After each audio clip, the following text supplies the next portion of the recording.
செங்கல்ல இருந்து சுண்ணாம்பு வரைக்கும் கஸ்டமருக்கு நாம தானே கேரண்டி. கான்ட்ராக்டர் குமார் மாதிரி ஆளுங்களுக்கு தான் ஜிபிஆரின் டிஎம்டி கம்பிகள். ராமேஸ்வரத்தில் உள்ள ராமநாத சுவாமி கோவிலின் நந்தவன நீச்சல் குளத்தில் யானை ராமலட்சுமி குதூகலமாக ஆனந்த குளியல் போட்டது. இந்து அறநிலையத்துறை கட்டுப்பாட்டில் கோவில்களில் வளர்க்கப்பட்டு வரும் யானை ராமலட்சுமி வடக்கு வாசலில் உள்ள நந்தவன நீச்சல் குளத்தில் குளியலிட்டது. கோடை வெயிலால் தவித்து வந்த யானை நீச்சல் குளத்தில் சுமார் 1 மணி நேரத்திற்கு மேல் குளியல் போட்டது.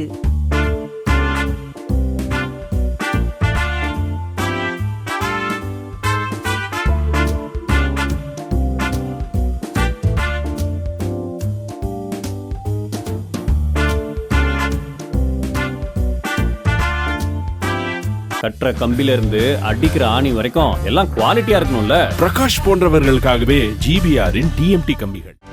செய்திகளை உடனுக்குடனும் துல்லியமாகவும் தெரிந்து கொள்ள சப்ஸ்கிரைப் பண்ணுங்க.